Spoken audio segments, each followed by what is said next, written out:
What's up, y'all? Death Lotus here. I'm back with another Eversoul video. This is actually going to be a segment from my stream that I did this morning, but it basically goes over the recent survey that the developers put out for Eversoul and getting feedback. And I had a lot to say about this. Not only the survey, but the future of Eversoul. Hence why the video is very long. I did edit some segments, but not too much, and I did include a few segments to kind of coincide with what I was talking about in the topic. But yeah, I had a lot to say. I really love Eversoul, and I do hope that the developers are listening, although I have some strong opinions about that. But without further ado, here's that stream segment from today's stream. Eversoul forever. That's the code right there. I think you have a few days to perhaps, I don't know how long they gave you. What the fuck does it even give you? Oh shit, 500 Everstones, dude. Nice. Oh yeah, man. Here, let me type in chat. Well, it's kind of easy, pretty easy to remember. Eversoul forever.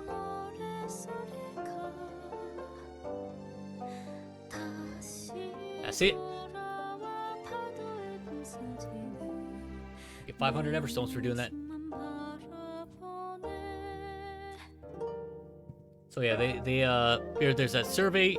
I did it, and honestly, I did record it, but I've kind of changed my take on it a little bit. I recently watched. So I did this survey first before I watched Genuinely Tired's response to the survey and Eversoul in general in the current state. So this is the video.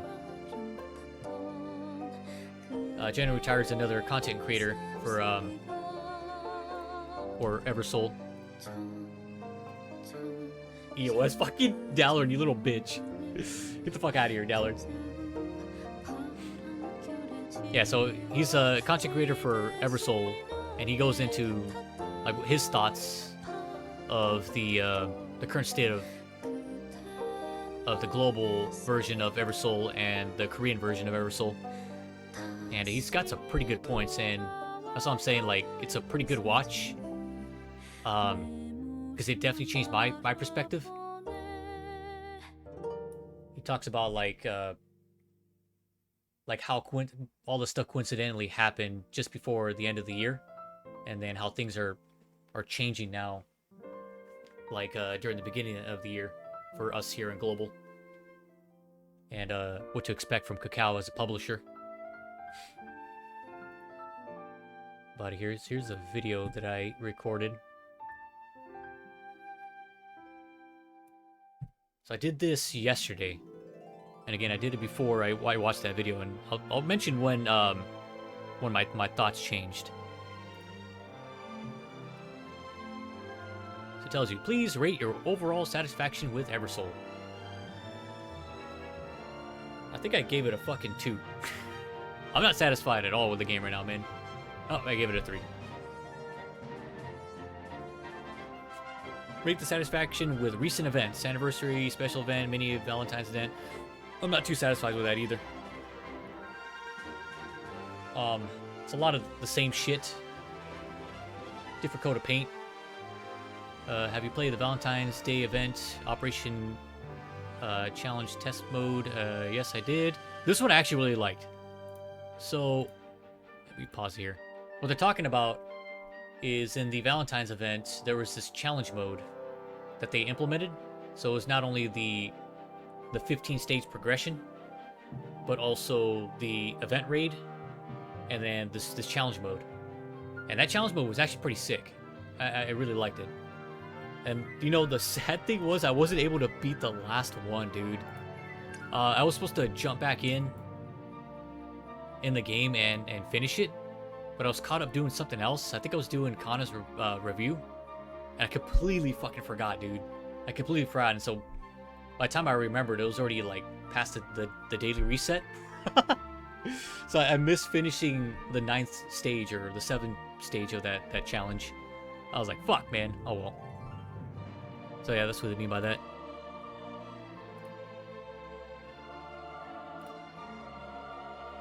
Rate your satisfaction with reprise events. This is the reoccurring events. I think I was pretty satisfied with this one. I was like, oh yeah, well, it's cool that they're bringing it back and allowing players to get costumes and stuff like that again. Are you aware of the recent Quarter 2 update roadmap? Yes. Rate your satisfaction with the Quarter 2 2024 roadmap. I was not satisfied at all, man. And I'll tell you why. This is the roadmap here. Now, before this roadmap, we got the Quarter 1 roadmap, and we got up to here. So from here, reverse, we already knew this shit was coming. So technically, this was new stuff that we got. So from April all the way up until, what is that, like June? Yeah, like all this is new from April and onwards. This stuff we already heard about in Quarter 1, so we can't really incorporate that into our thoughts of Quarter 2 roadmap because it was already announced. They did shuffle things around. Nicole's love story was supposed to be in line with Rebecca's, and then some other things they kind of pushed back a little bit because of the engine update. But yeah, going off of from April onwards, there's not a whole lot of permanent content that's coming, apart from the world raid. I think that's like way over here though. Fucking hell. It was this one here. Yeah, this is the world raid, which we're gonna get in May. That's that's pretty much it, man. That's all we got that was new. There's not even a new Evil Soul subjugation. The new Evil Soul subjugation was Aki, which again was announced in Quarter 1. So considering that Quarter 2 didn't have a new what do you call it? A new Evil Soul subjugation, we technically lost content. So this kind of, we lost content, then we gained content. So nothing really new happened, theoretically. We are getting like little gimmicky events, like this DJ event, and then this little puzzle event. Where the fuck is it at? But this is like little small shit that doesn't really matter. Was it this one? Oh, no, that's the new pickup. That's the new girl. I don't even see it. It's supposed to be like a picture, a memory game basically that we're gonna be getting. But that's fucking it, dude. Everything else is just more of the same shit. Guild raids, love stories, new events, battlefronts, challenges, pickup banners. That's it. That's literally it. It's like the same fucking, the same shit. Same shit, different coat of paint. So yeah, I was not like thrilled at all when I seen this this roadmap. Especially considering that Quarter 1 they had mentioned that there's gonna be new content to come in Quarter 2 and to look forward to it. But then we'd lose an Evil Soul subjugation new content and we gain a world raid content. It's like, well, we didn't really gain anything if we lost something. You know what I mean? It's like, what the fuck? So yeah, I was extremely dissatisfied with that. Choose the most anticipated key content of the Quarter 2 roadmap. I was pretty jazzed about the world raid boss. I was like, oh, all right, well, that's at least that's something new. I mean, fuck, we still lost something. The new mini contents. This is really nice. New love stories. I'm always looking forward to that. The duck boat, dude. I know that's something fucking stupid and gimmicky. But yo, dude, that duck boat in town's be fucking sick, man. It's gonna be something fun to do in the town. I still think there needs to be more interactive shit there. blast furnace, I just didn't give a shit about that. I have my opinions on that. I'll save it for later. Are you aware of the Awakened Soul schedule for update in May? Yes. Shit, my earpiece fell off. How do you feel about the Awakened Soul reveal in the Quarter 2 roadmap? I was kind of neutral on this. I was like, it could be good, it could be bad. If those Awakened Souls are borderline what the Demon and Angel Souls are, that's gonna be bad. Because not only are we gonna have to choose between Angel and Demon Souls now we're gonna choose for Awakened Souls? Fuck that noise, man. Fuck that noise. There's literally no point in summoning for any other fucking character at that point. But they definitely want people to spend. If that's gonna be the case, which aspect of the Awakened Soul are you most looking forward to? Bond level shared stats, so this is what they mean by that is, let's take for example Catherine. That's the Awakened Soul that we're gonna get.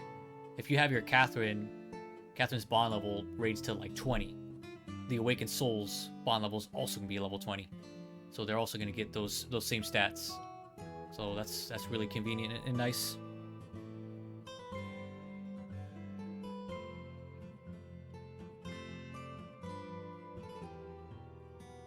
Awakening sub-story, can't wait for that. The costume looks sick, the soul appearance. I didn't put newly added chaotic because I don't know what it's gonna do. Like, so, like, I'm not jazzed about it because, like, I don't know what the fuck it's gonna do.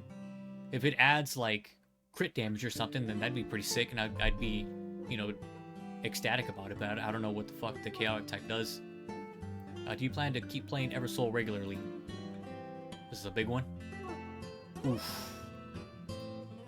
If you would ask me this question last year, towards the end of the year, it would have been up here very much. Now, it's slowly getting down to the 1 mark, man. What motivates you to continue playing Eversoul? Exciting new events. I do like the events. Collecting souls is also pretty neat. Appealing visuals of souls and illustrations. The fucking illustrations in this game and the amount of love they put into each soul that's newly released is fucking nuts, bro. Like, I've never seen a fucking game like this where they put so much like thought into each soul that they release and effort. Versus Eversoul. Not only do you get a 3D model, you get a chibi model in town. You get free costumes. None of these costumes cost you money, by the way. They're all free. You just play the game. That's her original one. Then you get these special interactions where they tell you something different.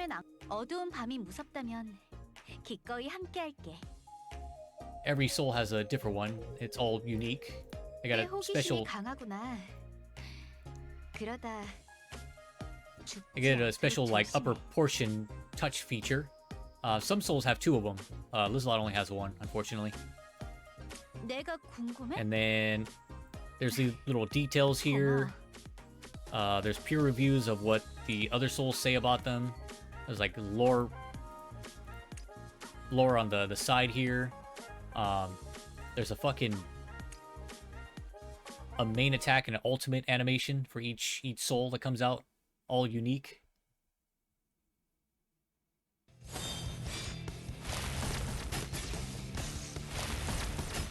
This is your main attack.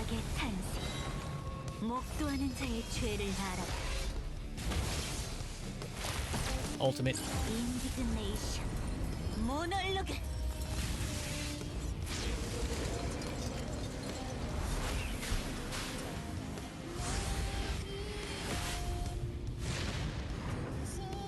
Like, that fucking animation goes ham, dude. Another, like, I'm playing another idle game called AFK Journey. And the ultimates in that game, you only get, like, 1 fucking animation, that's it. It's like 1 ultimate animation, it's, like, really quick, too. This one, they go, like, the extra mile. Extra anime mile. Not only that, you get a victory pose for each character.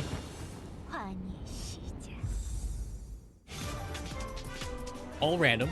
You can get either Lizelots or whoever else you have in your party. So every new soul has a victory animation, apart from the main and ultimate. Plus their sub abilities are also unique.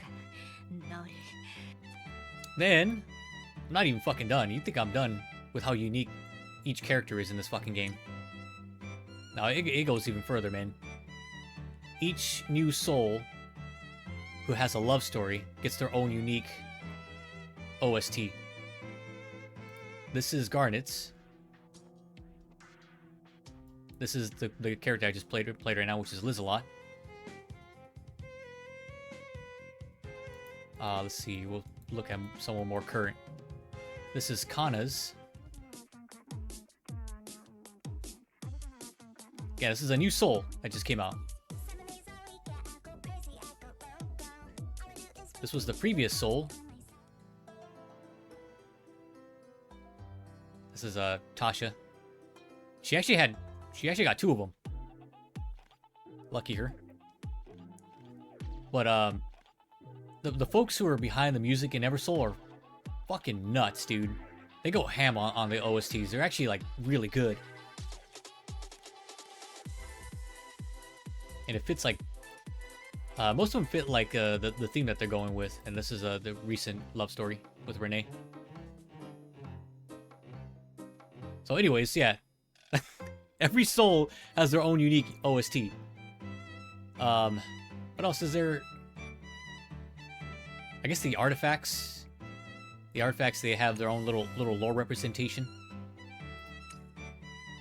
Eventually, each soul's gonna get their own Tower of Origin. Or is it Adventure? This is another thing that's pretty unique. So these are the Tower of Origins. This basically goes into the origin of the souls and how they were birthed. So each soul is born from an artifact, and these Tower of Origins kind of go into the backstory of those artifacts. And yeah, currently this is all we have, but eventually we're gonna get one for just about every soul. Can't say every soul because I don't know if that's what they're planning on doing. But yeah, there's also that. And then there's the love stories. Each soul has a love story associated with them. That's at least the new ones. There's still some older souls that don't have a love story still. But yeah, it's a little story that gives you a little bit of lore tidbits, but this is actually not canon lore. This is just like, yeah, like lovey-dovey shit that isn't canon to the story. So there's that. And I think that's about it. Yeah, I guess there is a Soul Links too, but that's not too important. Like each soul has their own little Soul Link with other souls, and you get like added effects to them. But anyways, you get what I'm saying, right? Like you get a lot of shit for each soul that comes out in Eversoul. It's freaking nuts. So that's why I was saying, like, collecting souls and checking out their visuals and illustrations is really nice. This one's also a high satisfaction with the background music and the original soundtrack. Yep, big yes. High satisfaction with the bond interaction with souls. That's also a big yes. Even in towns, you can interact with souls, and they have their own unique interactions with you.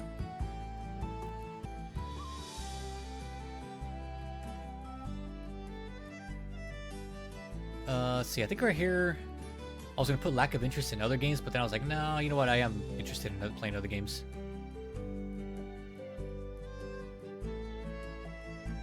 Have you ever wanted to stop playing Eversoul? Please select a reason.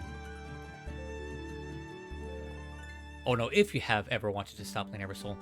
Yeah, there's a few of them here that I checkmarked.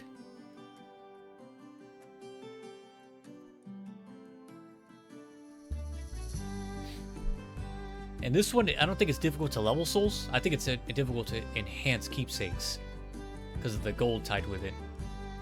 Because leveling and enhancing go neck and neck. Plus, you also use the same gold that you use for leveling and enhancing in the shop too.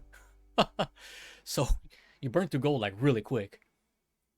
Completed all such content such as battlefronts and gates, and there's nothing left to do. That's a big yes. Lack of fresh content, absolutely. Technical issues, loading, crashing, freezes. Oh, fuck yes. That is a big yes, man. The performance is still pretty bad in this game. Please share any other reasons you have, any besides the ones aforementioned previously. This is where I kind of like started typing in there, and I kind of redacted a few sentences when I was typing, just so I didn't sound too bitter. Sorry, I was stretching. But I was basically going into like detail about how I feel like the devs are neglecting us here in the global audience.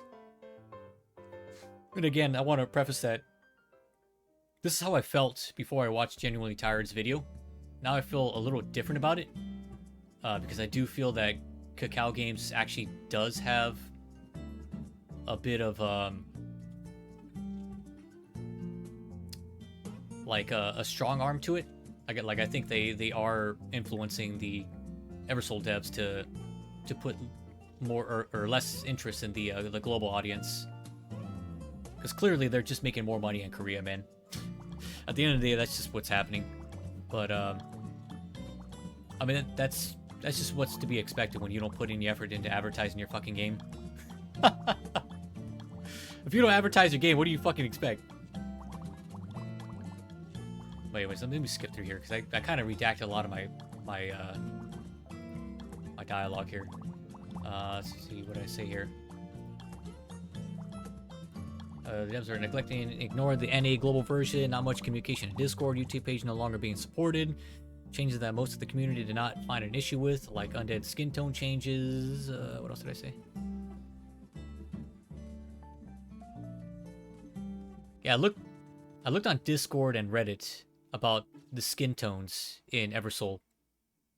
Specifically the purple skin tone. I think I've only found one person who kind of complained about it in Discord, and that was it. Fucking one person, dude.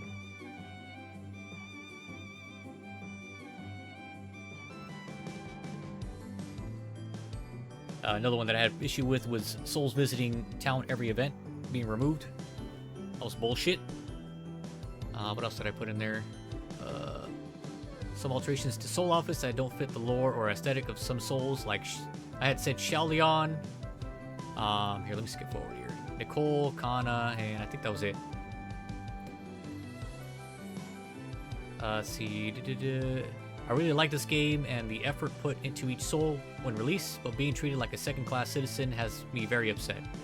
I will no longer be making big purchases like I had done last year until I see a significant change in communication for the NA EU players. Period. Send it away. I can't remember what I put there. So it would ask me before if I was a male or female.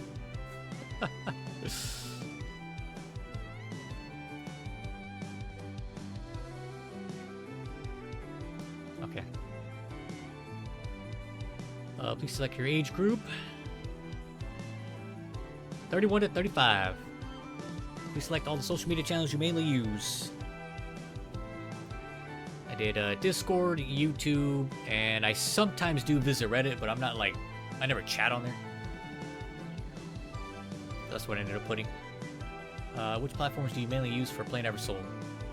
Equal playtime on both mobile and PC emulator.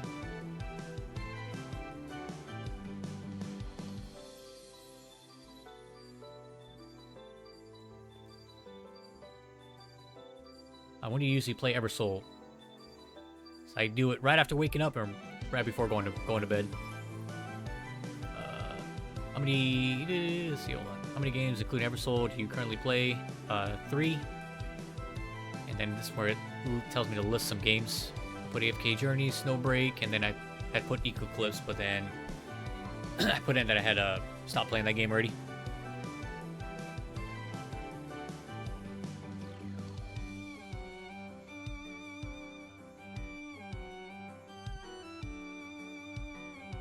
often you played mobile games? Fucking every day, dude. You have to play them every day.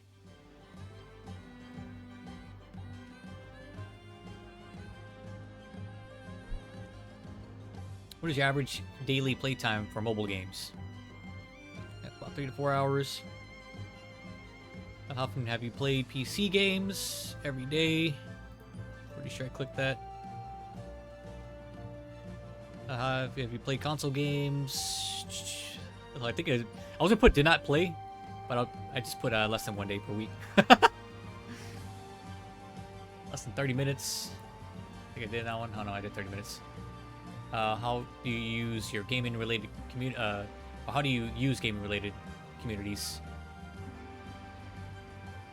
I was kind of confused in this question. I was like, what the fuck what are they talking about?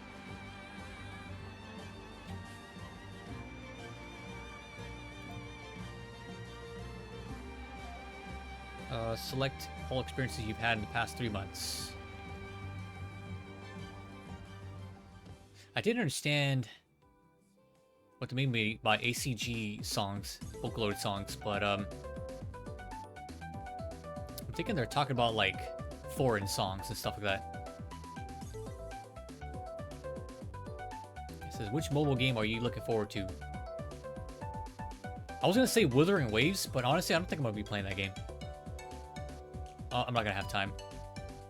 With just a couple other games I'm looking forward to. One of them being Stellar Blade, and then I forgot what other one. Dallin had shared a game that looked pretty interesting that I wanted to try out.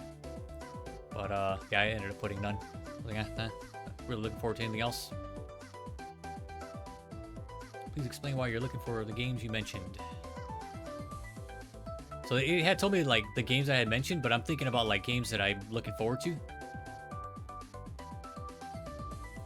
So in this portion, I was thinking about like Stellar Blade and the future games that I'm planning on playing, and not really the none portion that I had put in there.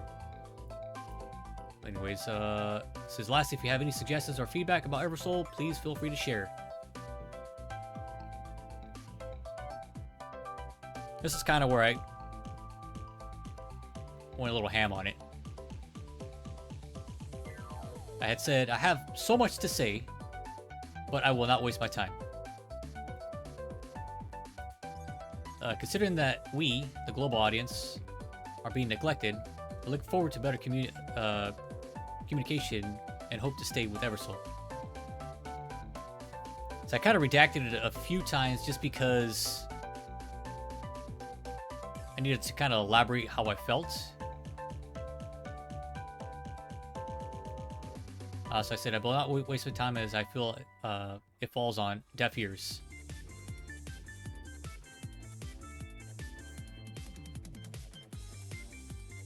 Forgot what I added here. Let's skip forward a bit here. Whoops, shit. That's too much forward. Okay, the global audience being neglected. I look forward to better communication and hope to stay with Eversoul. As it is, the game is on thin ice for me, and I will potentially be leaving if nothing changes. Only time will tell, and I do hope you are more considerate to your NA EU audience. And that was pretty much it. I think after that, yeah, I submitted it. But that's kind of what I want to touch up on right now. Like, I have so much to say, but I will not waste my time. I actually do have a fuckload to say, and I kind of wrote down some bullet points, and I'm gonna go over it right now. Because it's gonna take too many fucking words to go into detail. And if the devs truly fucking care, then they can look at the stream. And I'll probably like upload this portion of the video to YouTube. But if they truly fucking care and listening to the NA and global audience, then they can search for this information themselves. But yeah, I'm not gonna give them ideas for something that they can do themselves. And the reason why I feel we're being neglected is recently, or fuck, not even just recently, but the past 3 or 4 months, things have been taken away from us here in the global audience. I think it started with like the patch notes being rushed and not being combed over very well. And then we started noticing that Discord was starting to change a bit. The Discord mods that were in charge of Eversoul changed. And they got rid of the moderators for the Eversoul main Discord. And now the developers are in charge of the Discord for the global audience, which is great. It should be great. Problem is, there's a fucking language barrier. Clearly, they don't know how to speak English very well, and I don't mean that like in an offensive way, but I mean it is what it is. I mean, the recent patch notes with the last 3 souls have been butchered. Like if you look at the soul overview of the latest souls, they've been very off on the translation compared to what they're like in the game. When you look at their skill descriptions here, like here, like it's very different from what they mean. So yeah, they got rid of the community managers for the global audience, which were their main English translators, and now they're taking it upon themselves to translate the game for us. But again, they're not doing a very good job because of the language barrier. So there's strike one. The other one was now they're not supporting the YouTube English Eversoul YouTube page, which is, where is it at? I'll bring it up here real quick. I think it was Cacao who owns that one. Yeah, it was Cacao. So Cacao Games was the one who was uploading the videos for us for, you know, future souls, the quarter updates and all that stuff. But they're no longer going to be doing that. We're not going to get an English version of videos anymore. Where's the quarter update? I know they uploaded it here too. There's Eileen, loot. Here it is.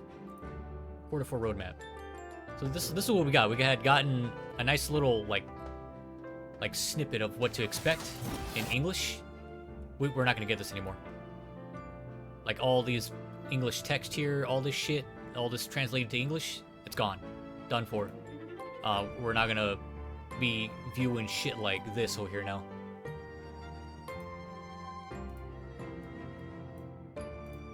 All Korean dialogue. So we're gonna have to rely on people in the Discord community to translate this for us. They did do a very nice, like, what do you call that? They did do this for us, which it is in English. Do a PDF, but there's a lot of things that they've missed out of here. But yeah, we're not gonna get videos like that anymore. So there's strike 2. And then what was the other thing too?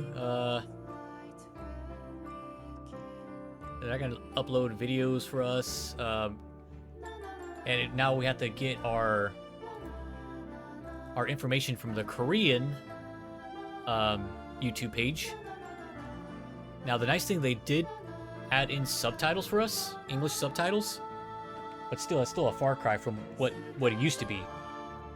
So clearly they're just pushing away from the global audience. There was another one too. Let me see if I put bookmarks here.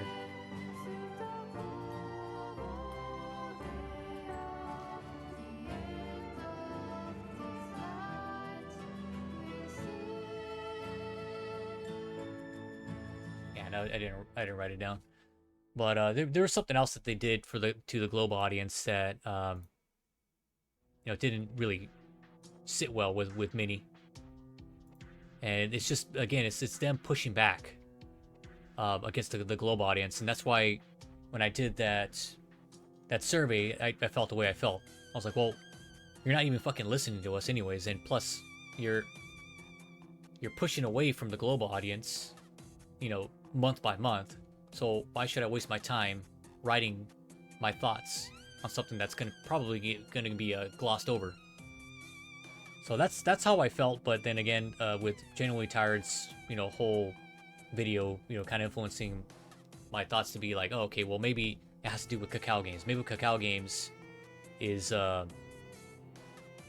putting less effort into Eversoul because they just don't feel that it's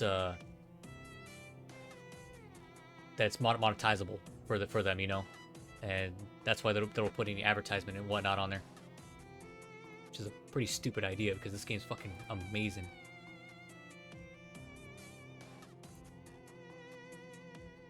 Let's see, what else was there to discuss?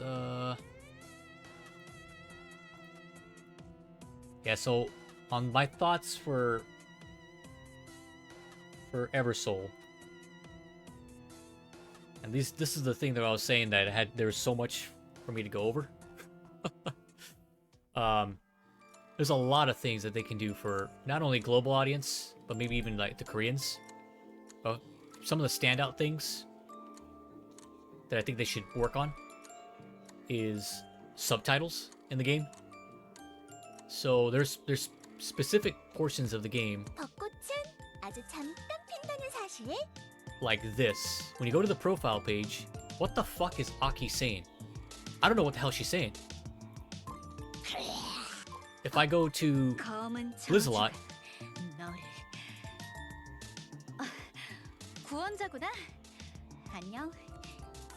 I have no idea what the fuck she's saying. Like, because she's speaking Korean. I don't speak Korean. You know, I speak English.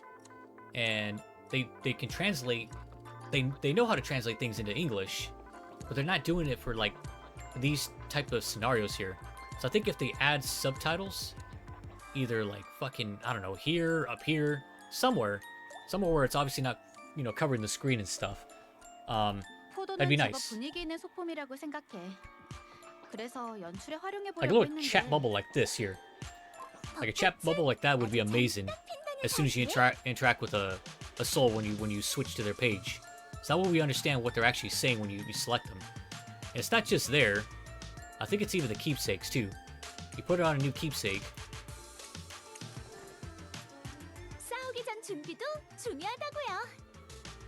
Excuse me? What? What was that? All I heard was gibberish. I don't know what the fuck she's saying.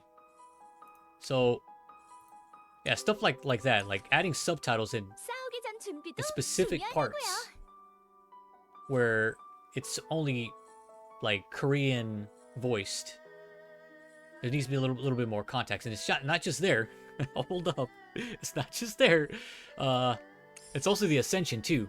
Oh, I don't have anyone to ascend though. Fuck. You know what? Maybe I do. Hold up here.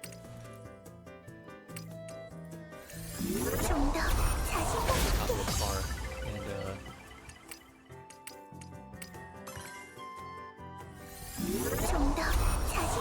oh. Okay, there's nowhere to ascend. Anyways, when you ascend these souls, they have a line of dialogue that, you know, you can't fucking understand what they're saying. They say something. God, I really wish I had someone to be able to reference this. I'll probably clip it in or something like that when I upload the video.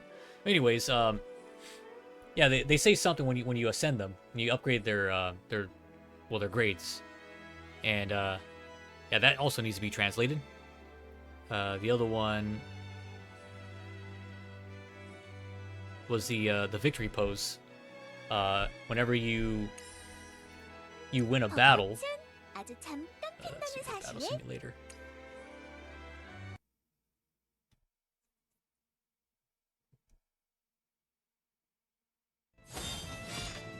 Okay, let's get out of here. So right here, they say something. What the fuck did Aki just say? I don't know. I have no fucking clue what Aki just said. She said something though, but that can be also translated in English as well. I mean, there's a goddamn eyeball here. So if we really wanted to know what she said in English, they could have the subtitles here. So that's another one. So there's that. Now that one's honestly not that important. It's a little detail, but I think it's still important for the global audience because again, there's a language barrier here. English, Korean. We don't understand Korean, and you know, vice versa. Well, maybe they do understand English, but still, I mean, little things like that would be really nice to get in the game. So that's fucking one. The next one was the PC client and optimization for the emulators. I think it's a huge L take that they're not bringing a PC client. One of my friends, his name is Dowler. He thinks that every game should have a PC client, every gacha game. I kind of agree. I don't think every game does. I think there's some games that are like low effort that don't really need a PC client. But this game is not low effort at all, man, by any fucking means. And it's a huge like it's incredibly disingenuous for them to think that, oh, there's no one who's gonna even download the PC client. Like if they're not gonna at least do that, at least fucking make it so the emulators actually perform very well. Like right now, this art's supposed to be it's supposed to be moving. But it's not moving because it's bugged for emulators. Like it's supposed to be give you an example here. It's supposed to be like this. It's supposed to be a motion 2D art. But all the love stories are not like that right now. They're all fucking bugged because of the emulators. Look at this shit. All this is supposed to have motion. Before the recent upgrade to the engine, like this was actually working before. Ooh, hey Karoza. Sorry about that, man. I was getting stuck in my train of thought. That's a good idea. Lots of small details. Yeah, man. Thanks for jumping in. Yeah, it's little stuff like that. They're bugged on phones as well. Oh, are they? Oh, okay. I didn't pay attention to that. Okay. Okay, so I guess it's not just the PC clients. But, yeah, they definitely could, like, optimize it way more for emulators. And the reason why I'm bringing this up is because in the past, the developers had also mentioned this before. They had said that there's no plans to optimize the game for emulators. There's no plan for a PC client. And recently, they said it again. There's no plans for PC client. And I think that's a huge fucking mistake, considering Korea is very notorious for internet cafes. And, or what do they call those? Or PC cafes or whatever they're called. Yeah, that's just really stupid. I mean, even their culture uses PCs a lot. I'm pretty sure PC gaming is really big over there. So maybe they're getting away with it because they have their own PC client for Eversoul over there. I have no idea. I have no clue how Eversoul functions over there in Korea. But yeah, for the global audience, it's a huge L take not to either make the performance better for emulators or bring out a PC client. Like, that shit has to happen, man. Like, there's just no fucking excuse of it at all. The other one was it definitely needs to be more optimization to the game. Transitioning through menus is still pretty laggy. Especially when you go to keepsakes. Like, look at this shit. It hitches, like, hard, man. Like, really hard. You can see how, like, the game just stutters like crazy. I'm thinking it has to do with the game having to load all the keepsakes they have available in your inventory and stuff. But, I mean, it's gotten better. Don't get me wrong. It's gotten way better with the recent engine update by about 20%. And they have said that there's going to be an even bigger client update. So, yeah, I'm looking forward to that because that's definitely something that still needs to happen. And it's just sad because we're already 1 year and, 3 months into the game's lifespan? And we're still having to deal with this? It's like, not good, man. Not good. The other one is meaningful fucking content, bro. Like, I've said this before that a lot of the quote new stuff that's coming out is literally the same shit with a different coat of paint. This fucking, well, maybe not this event. Like the school event that's coming up, it's the same thing that we had before, just different souls, different ones to prioritize, different things to fight. But that's about it. The stories are a bit different. Or actually, no, the stories are different, like totally. But the actual event itself is always the same. You know, 15 stages to progress, raids, one raid to fight. I'm hoping they're gonna make that challenge mode a staple point too. But yeah, apart from that, I mean, it's all the same. And honestly, I don't have a big deal with that. I don't have a big deal with the events being the same shit. Hey, Demetrius, welcome in, man. Talking about my thoughts about Eversoul and the servant that they had. But one thing that I can, after playing AFK Journey, it had really opened my perspective on idle games and what you can get away with in idle games. A damage dealer.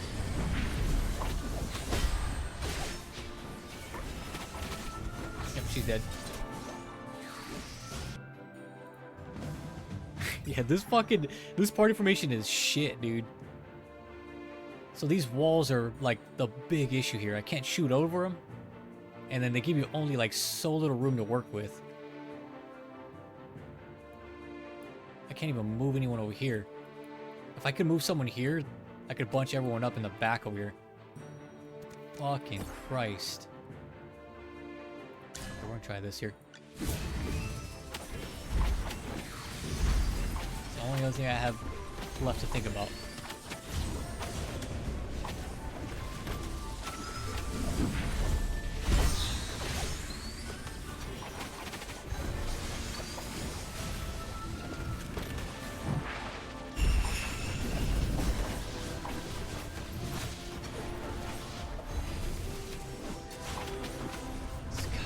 Working. Oh, we got the other guy. Holy shit, bro. Fucking minimalistic. Literally having 4 people in your party did it.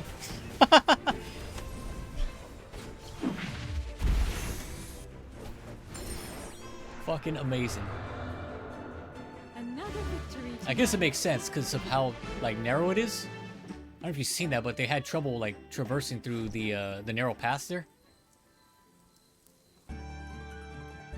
One of them, and this is actually something just even before AFK Journey came out that I knew that they could do, and that has to do with puzzles. Why the fuck is there no puzzles in this game? Like, there are puzzles in what was it, Heroes, or not Heroes, the Hall of Memories, I believe. But like that shit can be skipped.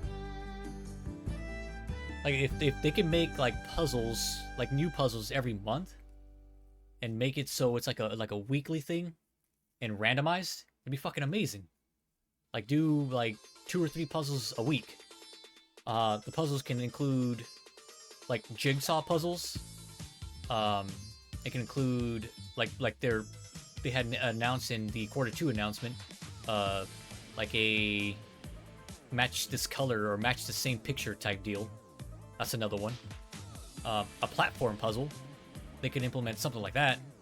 In AFK Journey, there's a platform puzzle where you walk on the platform and you highlight these little platforms, and you know, there's just a specific way you go about it, and you get a like loot from doing that. So there's also something like that. You've been playing too much Snowbreak, dude. I've been playing too much gacha games, man. Well, it's not just Snowbreak too. I mean, I just play a lot of video games in general. Too much. The other one's block puzzles. Snowbreak is actually speaking of Snowbreak, Demetrius, block puzzles is like that Tetris mode in Snowbreak. In Snowbreak, there's like this little fit the blocks in a specific pattern to get a reward.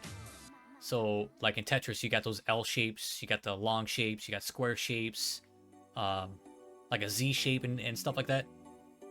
Shit like that could also be implemented into the game.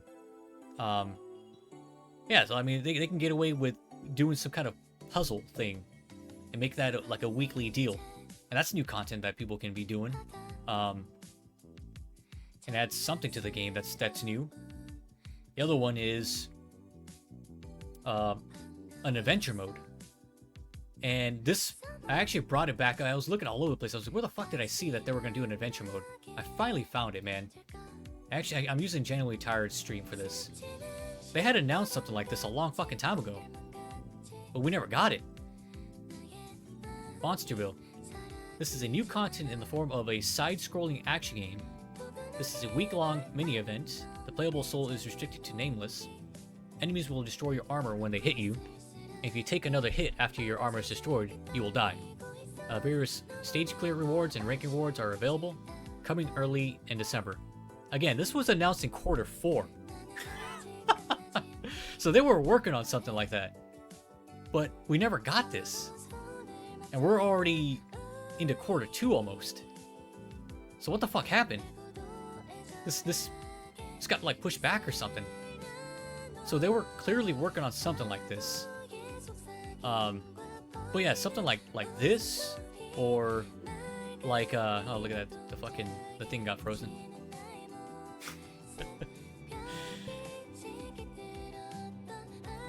I'll go back to my stream here. There we go.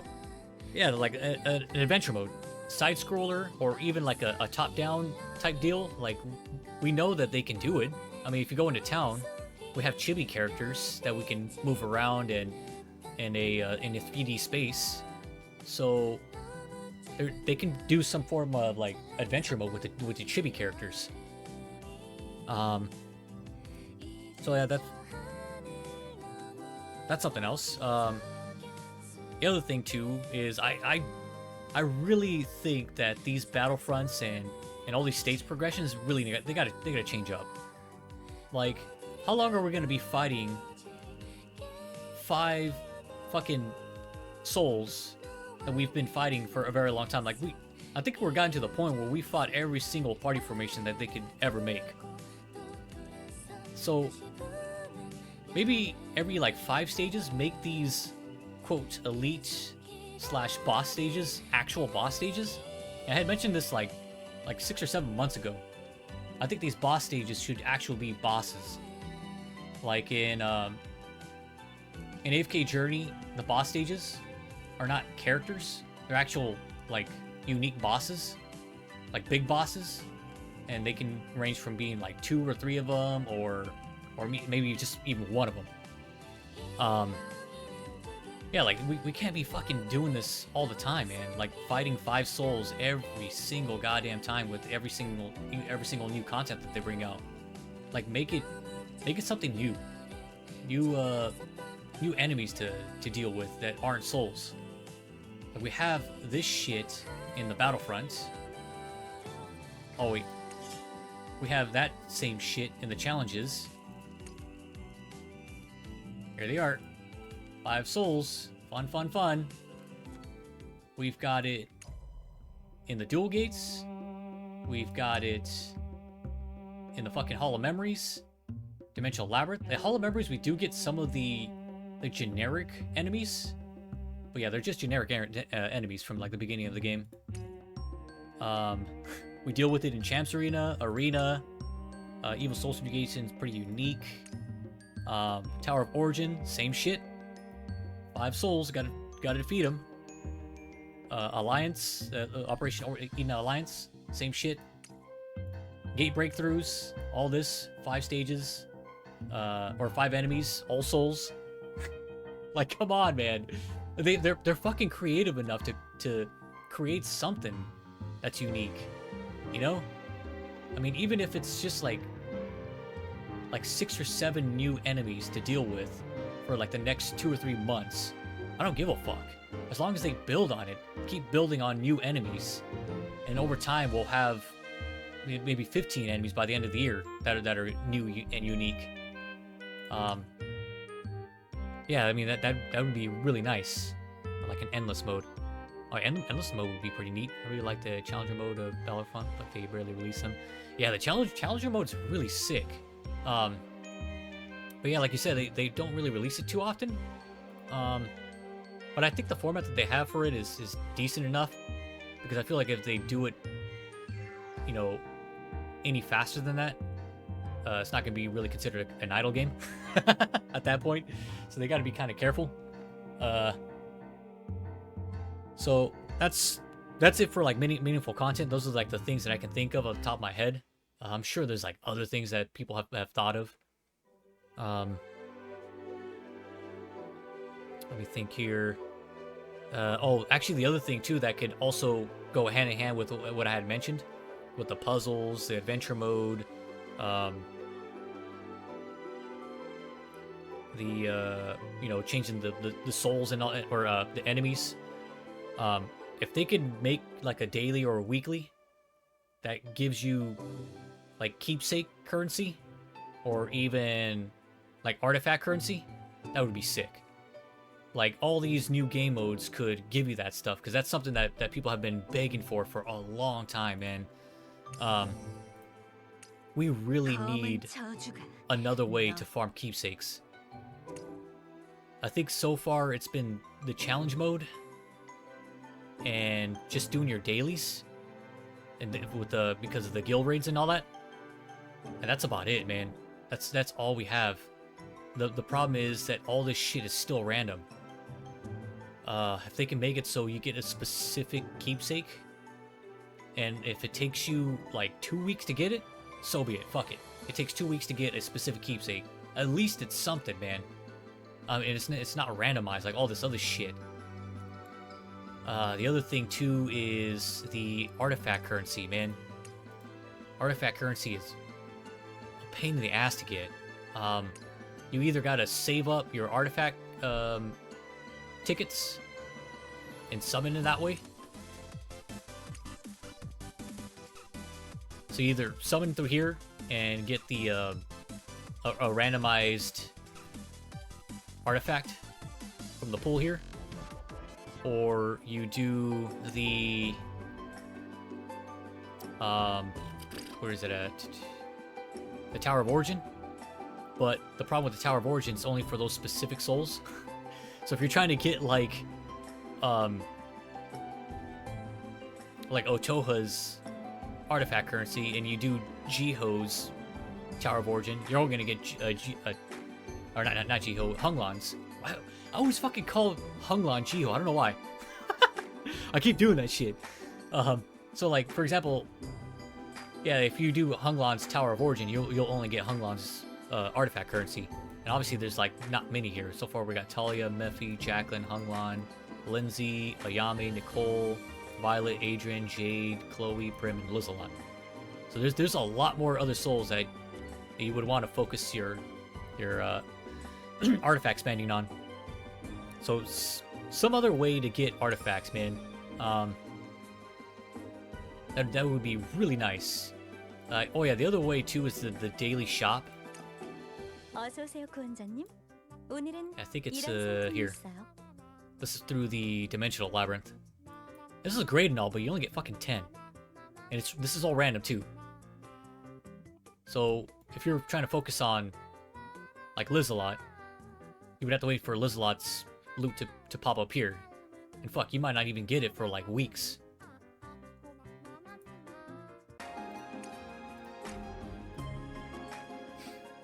So anyways, that's where they can tie the new meaningful event, the rewards. The rewards can be keepsake currency and artifact currency for specific souls that you want.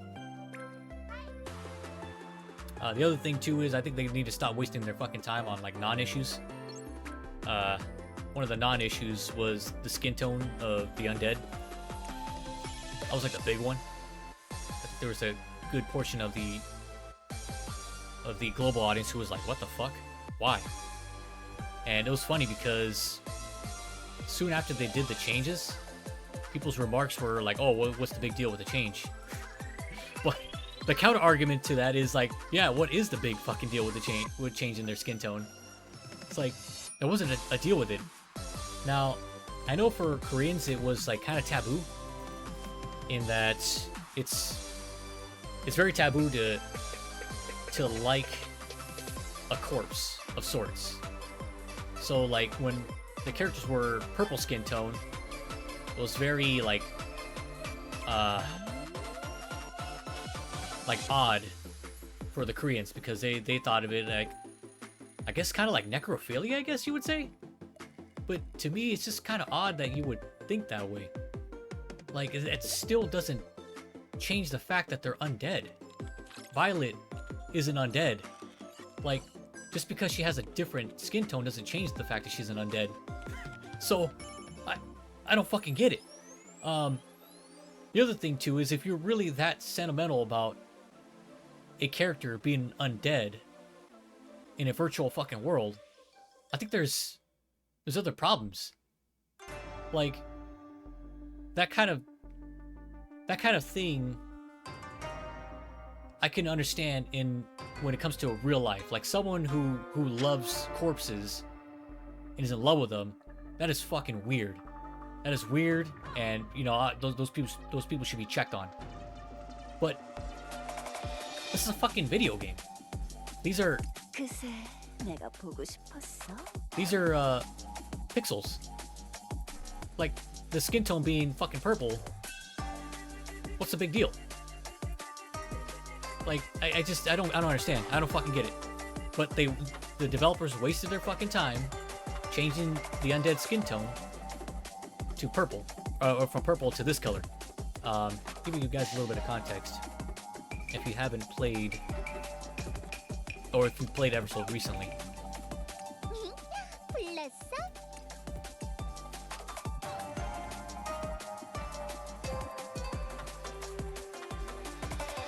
Let's see if this loads up.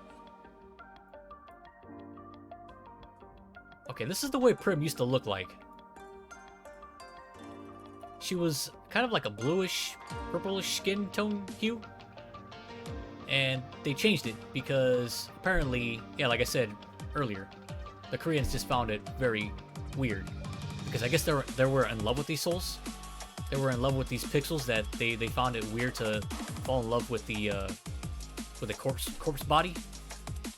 Which again, this is a fucking inanimate object. This is literally, you're looking at your computer screen or your phone screen, and it's a goddamn pixel.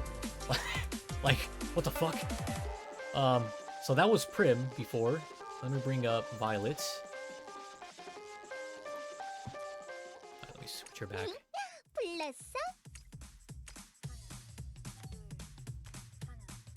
And it's only the undead they did this to, by the way.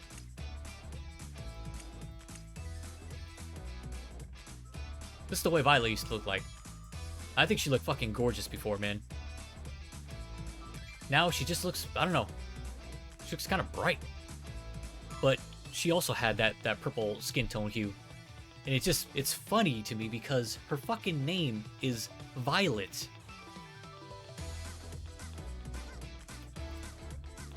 Here.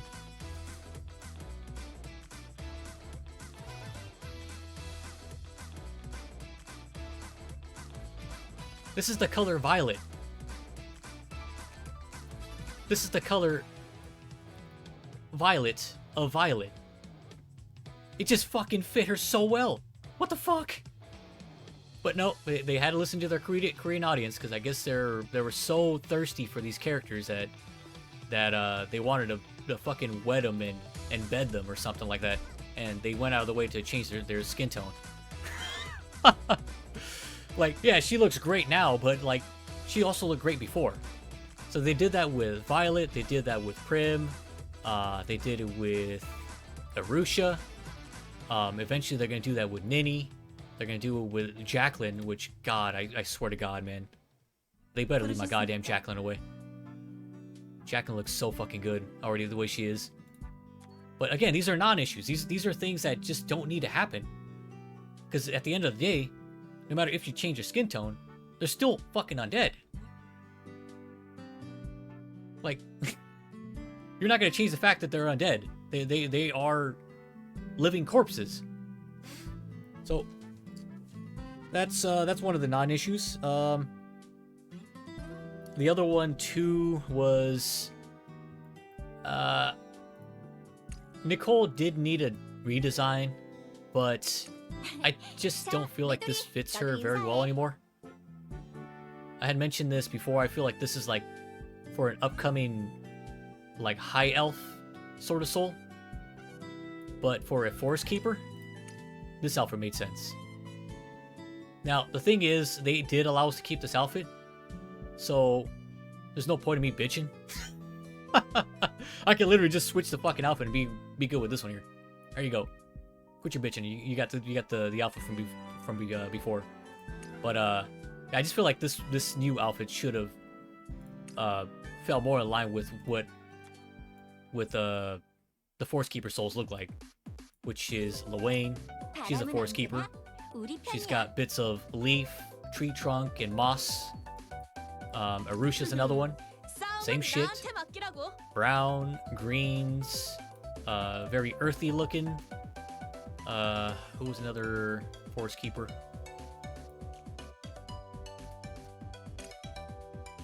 Oh, no, Shireen was not a Forest Keeper. Was it Ruri? Oh,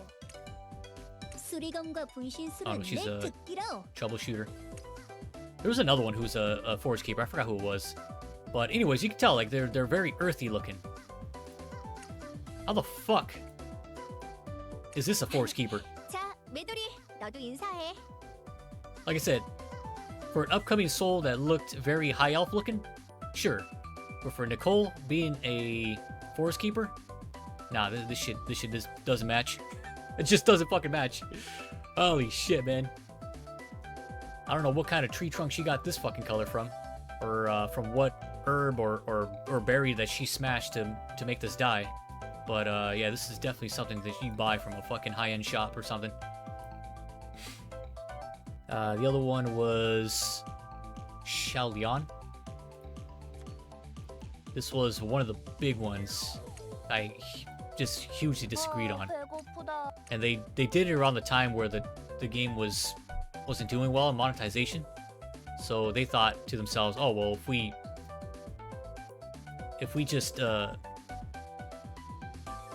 you know, make this girl a bit more skimpy in her outfit, you know, it'll attract more people to spend money.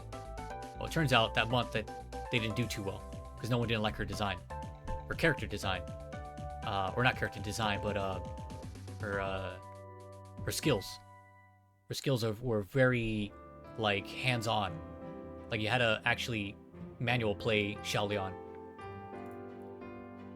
But I do think that if she didn't have that manual play, she probably would have sold more copies. But yeah, they ended up dipping down to, I think it was like 400,000 that month, which is kind of the average that Eversoul has. But to give you a little bit of context to how she looked like before, this made so much more sense in the way she looks like now.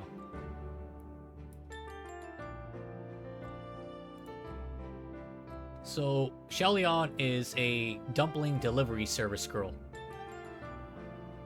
She works at a restaurant for one of her manager being an older man. So an older man who has her employed has her wearing this. This is her dumpling delivery service outfit. I don't know about you, but I don't think she's delivering dumplings. I think she's delivering some other form of service. Now, the way she looked before made more fucking sense. This is how she looked like before. That, to me, looks like a uniform that someone would wear when delivering dumplings. Yes, it's a little provocative still, but it's also professional in a way. It made fucking sense. The only thing I would change here is her hair color. I actually do like her hair color here. But if we were to have this version of Xiaolian instead of the one we have now, like this one here, nothing will really change, to be honest with you. This fucking outfit here, this here, it'll still all be the same shit. Like, you can still have this, but also still have this. But instead they went with this. It's like, what the fuck? So it just didn't make sense to me. Like, that was another change that they spent their time and resources on. Matter of fact, I think there's a 3D animation of it. Oh, no, there isn't. There is a 3D model of how she looked like, though. It's kind of the way she looked like. So again, her hair now looks better. But I honestly don't mind this hairstyle.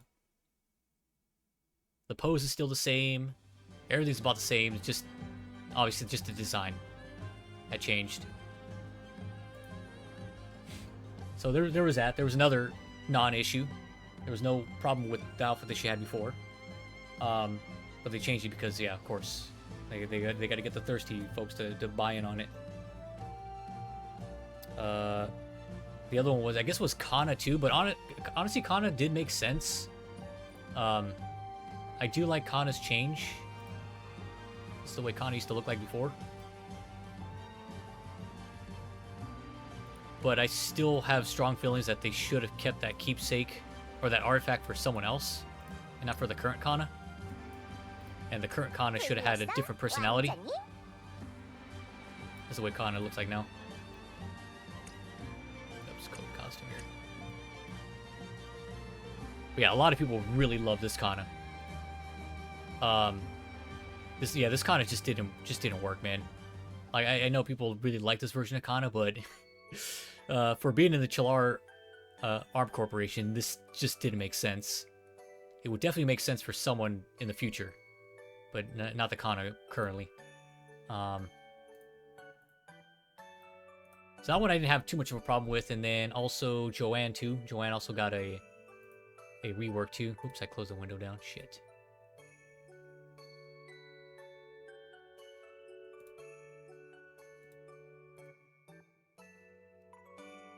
Hold up. Oh, here's actually some good ideas of how Kana used to look like and how she looks like now. This one actually looks pretty sick, dude. This was Kana's love story outfit before. Little rubber ducklings and stuff, the playfulness, and it fits so well with the playfulness that the Kana has currently. But again, I just think the artifact just wasn't implemented very well on her. Oh, here we go. Here's Joanne. So this is Joanne's new appearance, which I like it. I really like Joanne's new appearance. I think it's pretty sick, especially considering that I guess she's the Chillar Arms Corporation medical advisor. It makes more sense the way her outfit kind of looks like. It's very combat oriented, and then this is her outfit from before. And I know some people actually really like this outfit, and I actually like it too. I think this one's actually pretty neat as well. It's kind of like playful and jokey looking. But I don't know. It's borderline like, would you ever trust someone who like looks almost like non-professional and do medical procedures on you? You know what I mean? Like she looks nerdy, but to the point where she's like kind of goofy nerdy, like to the point where she's gonna be stumbling in the medical room when she's doing surgery on you and puncturing your goddamn lung and shit. So yeah, that's Joanne's new look, and matter of fact, I have to look at her. I still haven't looked at it.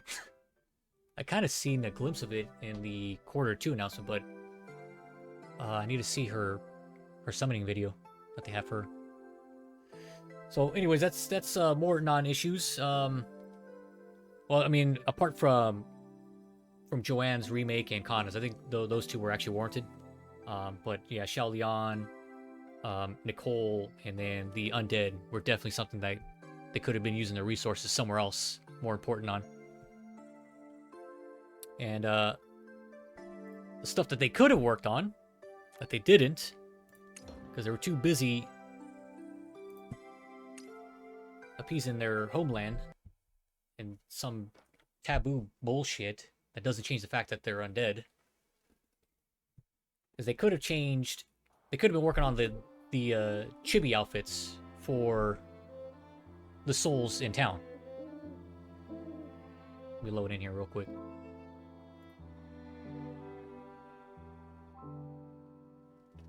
So all these souls here all have their normal outfits on, even though technically I have their love or their either their love story outfit on, or their evil soul certification outfit. What they could have been using their fucking time is making it so there's multiple outfits that you can customize these souls in the town. They could have been working on chibi art for these characters. They shit, maybe even interacting with their models here. I mean, I'm sure it doesn't take them that long to change their normal outfits into whatever outfits you have in the soul selection. So they could have been doing that. They could have implemented a music box system where you have a little music box here and you can change the song to your liking.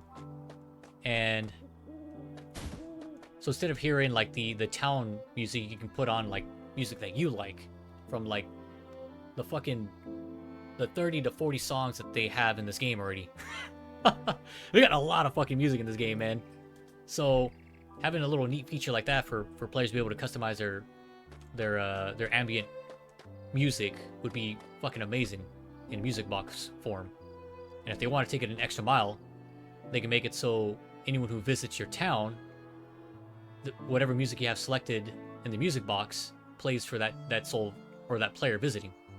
So that way they get a good representation of what what you like or what you're going with as far as like town design. Like for example, if it were Halloween, you could be playing like Garnet's theme song and they have a Halloween themed like town. Oh, how fucking amazing would that be? You visit someone's town and it's Halloween. They have like all these Halloween like themed town that they set up, and then they have Garnet's like lunatic music playing in the background. That'd be sick.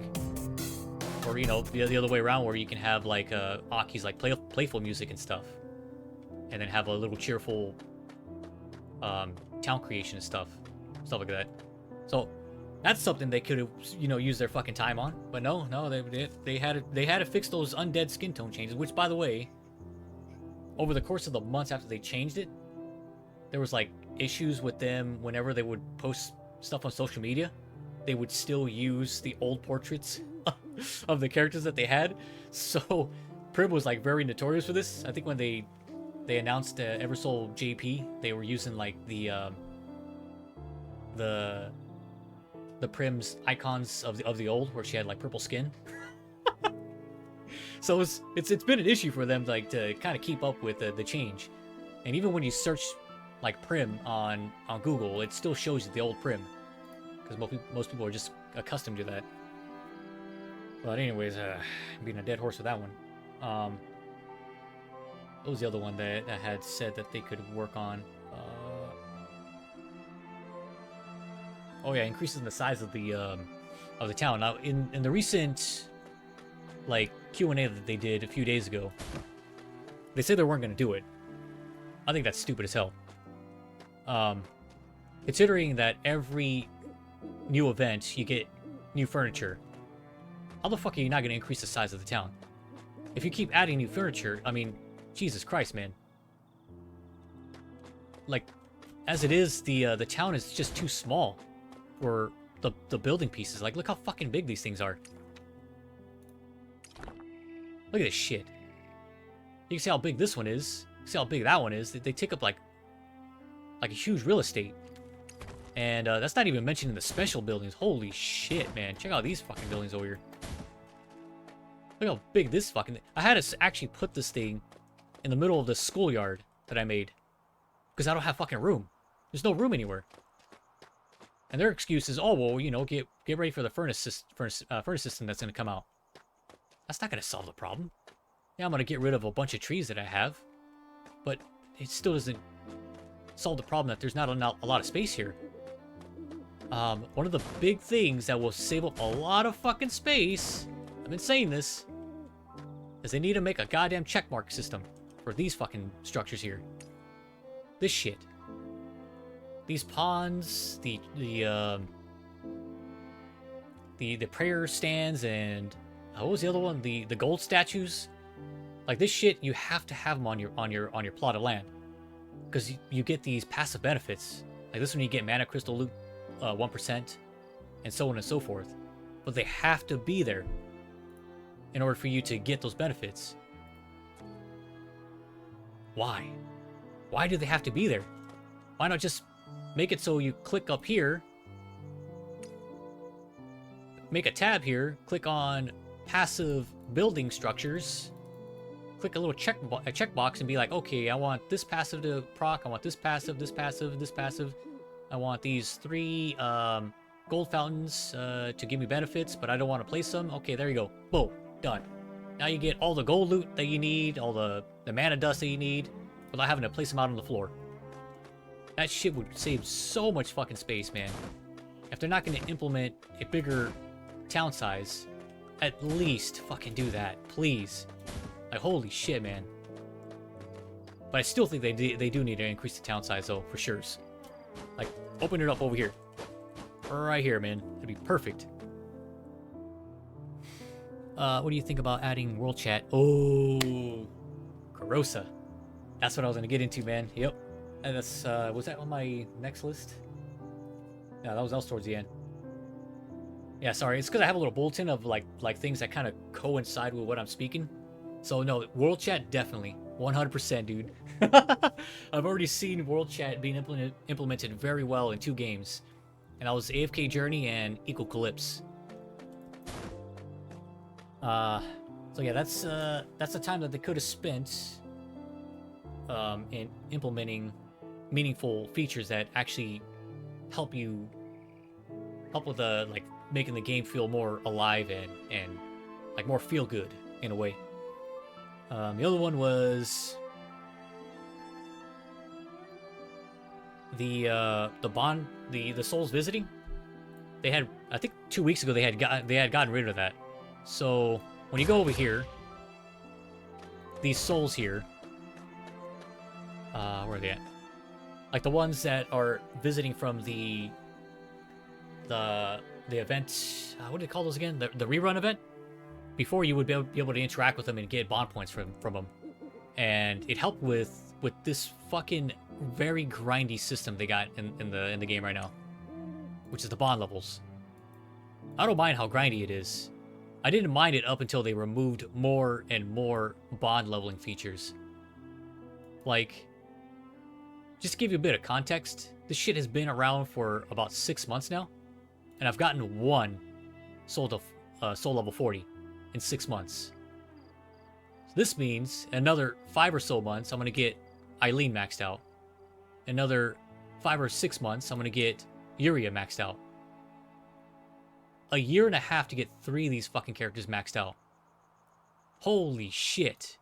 And then you're going to remove a feature where these souls visit and give you, what, like 180 bond points or something? No, you can't do that, man.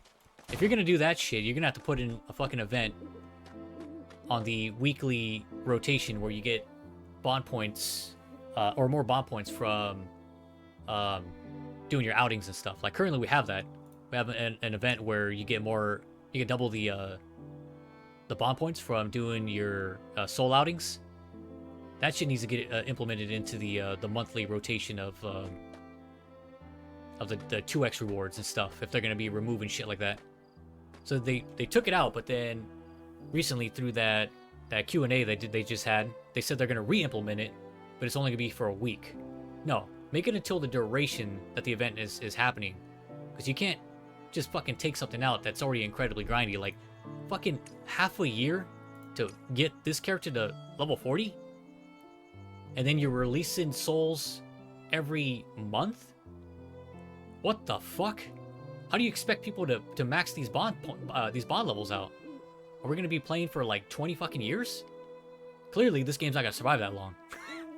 Clearly, Eversoul's not gonna survive 20 years to be able to get all of these souls leveled up. Like, this shit is way too fucking grindy to be able to remove bond point leveling systems. You just can't. You can't fucking remove it. Like, if you're gonna have this grindy system in place, you have to keep that shit in there. Or implement something that'll make it easier to level the bond levels. I think that was it for the bond levels. And this is the whole bond level system is going to go in hand in hand with the world chat, which I'll talk about later. Because again, that bond level shit is way too fucking grindy, man. It's so unrealistic to get these souls like leveled up. You have to be playing Eversoul for fucking decades till you get to that point.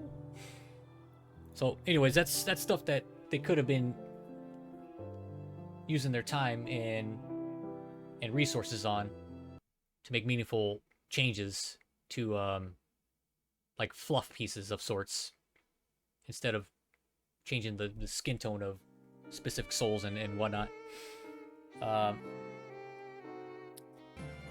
The other one too was here in the soul selection. What do they call this again? The Soulpedia or something? I guess just the soul page. Actually, hold on, give me a minute. I can use the restroom real quick. Okay, I'm back. Sorry about that. I remember the initial bond system where the bond points would decrease. What were they thinking? Oh yeah, I remember that. Yeah, that was horrible. Yeah, that was really bad. Oh yeah, so this one here has to do with the interactions you have here with the souls. So they have a system in place where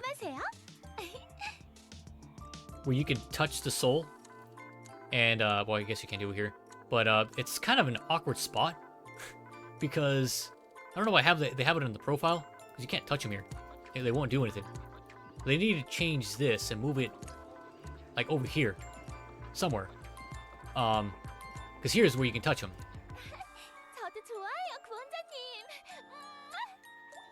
So fucking makes no sense that it's over here. But yeah, that's special touch 2, that's special touch 1.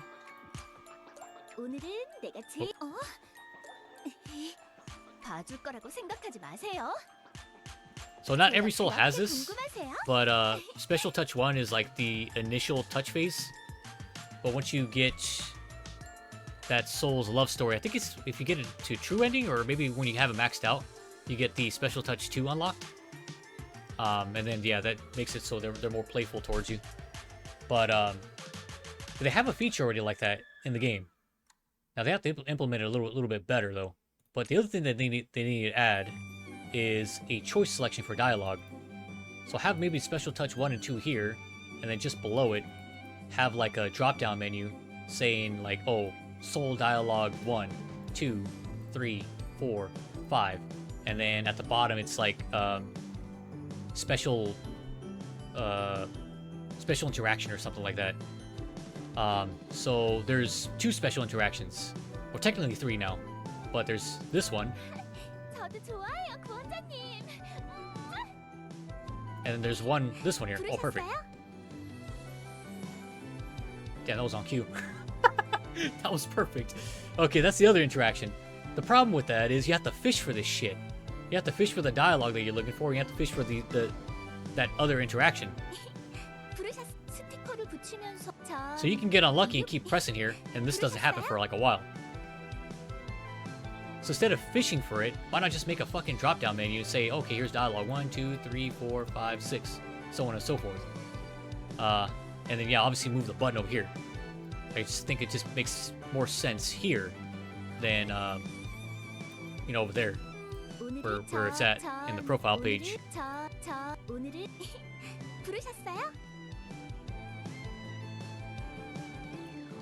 That's another thing that I think they should implement. And then, last but not least, the fucking world chat, bro. I mentioned this earlier when Carosa had mentioned it. But why the fuck is there not a world chat feature in this game? Like, you know how much shit you can get away with a world chat feature? Like, holy shit, man. So, Ecocalypse was kind of the first game that opened my eyes on what you can actually do with a world chat feature. Even before Ecocalypse, I thought a world chat would be amazing, because then you could answer people's questions who are having trouble with the game. oh hey, I just started playing Eversoul today. What do you guys think I should focus on? Here comes, you know, the players who are playing the game, helping that person out. Instead of using an outside source like Discord or Reddit, have it in the fucking game, dude. Have the people ask questions in the game. In Ecocalypse and in Snowbreak, I see this so much, man. People asking for feedback, like, hey, how do you build Haru in Eversoul 5-star? And people go and they tell them, oh, you need to build this with the logistic officers, this and that, and it helps new players out so fucking much, more than this fucking shit here. I don't even think I can see it. So they had implemented a system. Yeah, I can't even go in there. They implemented a system where when you enter a stage, you can get like, there's a button up here that tells you like, not really preferred souls, but parties that people have beat that content with, and you can select which one it is. So that's a nice thing that obviously they shouldn't remove that, but a world chat would have helped out people too. The other thing that you can implement with the world chat system is a kind of like a friend support. So if you're stuck on a stage, let's say you're stuck on chapter stage 2659 or something like that, and you still have 5 souls that you can borrow from someone. Where is that at? Friends. Which is here, the hired soul system. This hired soul system is out of the way, and you know, kind of in Narnia. You know, you have to go through the friends list, click here, click there, and it's not too much of an issue. But if you were to have a world chat system, you would click on, hey, I need help, and then it would set a little chat bubble to the players in world chat, and that way someone who has time can go, oh hey, I can help that guy out, you know, here, you can borrow my soul and you can beat the content. And that way it consumes one of the 5 friend units you can borrow, and you borrow that person's soul, and then let's say if that person's soul didn't help you, then you can just maybe redact it so that way it doesn't consume a charge until you actually beat the stage, and only charge people the 1 borrowed soul when you actually beat the stage, and not when you actually borrow the soul itself. Because currently, the way it's set up is you hire these souls whether you win or lose. Doesn't fucking matter. If I hire this person, I can't unhire it. It's there. It's permanent. So if I chose the wrong soul to fuck around with, and I can't beat the stage with this extremely high level soul, well, I'm pretty much fucked. I can't do anything about it. I just have a useless soul.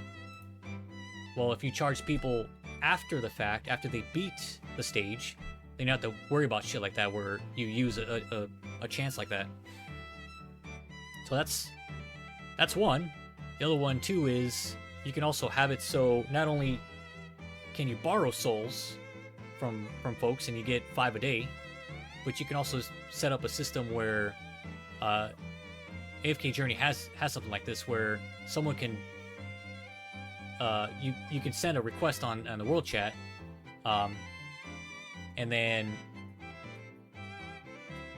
that person, let's say like some random person's like, oh, this person needs help. They can go into your party formation, choose the souls that you have at your disposal, and then try to formulate a party to help you out. And then they beat it for you. And then that way, let's say you go and you make a sandwich, you come back, someone beat it for you. That person is rewarded like 20 or 30 bond points for that help that they did. And that ties into the whole bond level system. Like when people help, they should be rewarded with bond points and stuff like that. And that'll encourage people to be using the world chat more and communicating with players. What else was there? Another one too is they can add like a help link. Like if you do like hashtag help soul link or something like that, it will take you here to the help list, and then that'll give people a little bit of context of what they're looking for, without having to explain everything. I remember the initial bond system with the bond. Oh yeah, I already read that. Yeah, I mean, there's just so much they can do with the global chat. and they're just not implementing it. They're not mentioning it. They're not doing anything about it. And I don't know. That's just more shit that they can add to the game. So I think that's pretty much it as far as like my advice for the devs. Hold on, give me a second. Dog wants to go out. Oh, never mind. She just wanted her toy. But yeah, that's the reason why I had said in that questionnaire that there's just so much for me to share that it would just be a waste of time, because it's just a lot that I had suggested from the past, and then just from like recent games that I had played, I have more suggestions too. So yeah, that kind of coincides with the survey at the very end, where I had put in that I feel like it's just a waste of time to share this knowledge in a survey, especially when it just feels like the NA and EU global audience is being neglected.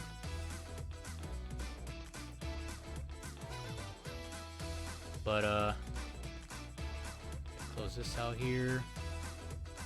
That's pretty much it. That's all I have to say about Eversoul. I mean, I'm still gonna be playing the game, but it's definitely on thin ice right now. We'll see how things go in the coming months, especially with the JP launch. A lot of hope is coming for the JP launch, but if that doesn't do much for them in regards to like bringing in more meaningful content, then there's a good chance that this might be the last year I'll play Eversoul. We'll see. Because yeah, so far quarter 2 was not very impressive at all. God damn, I've been fucking streaming for 2 hours talking about Eversoul for that long. Holy shit. I was not thinking I was gonna go that ham on it. But I just fucking love this game so much, man. Like, I know I had a lot of nasty shit to say about Eversoul, but I just want people to understand that I really, really love this game.